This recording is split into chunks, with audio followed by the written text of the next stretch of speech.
Hello guys, welcome to the knowledgeable flight. Dwarka नगरी। क्या आप जानते हैं द्वारका नगरी के पौराणिक रहस्य?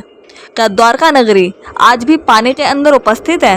आखिरकार क्या हुआ द्वारका में रहने वाले लोगों का और कहाँ गए वो? क्या आपको पता है द्वारका नगरी पानी में कैसे डूबी?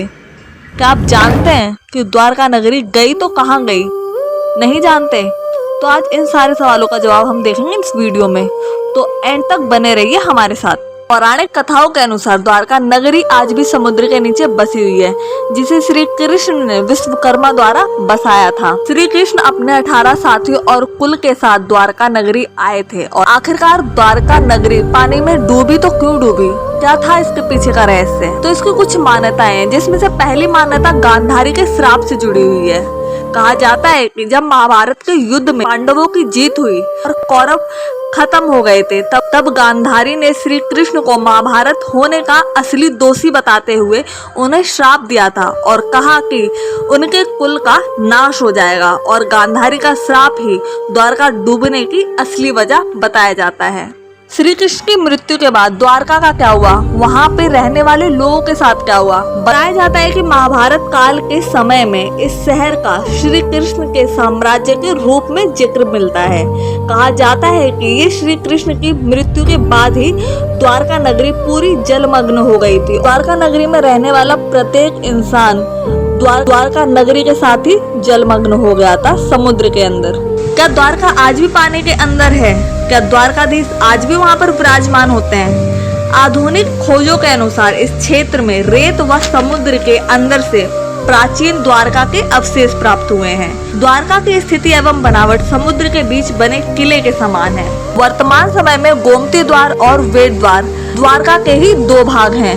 अरब सागर में द्वारका के अवशेष आज भी मौजूद हैं। वर्तमान में द्वारका गुजरात के काठियावाड़ इलाके में अरब सागर के द्वीप पर स्थित है।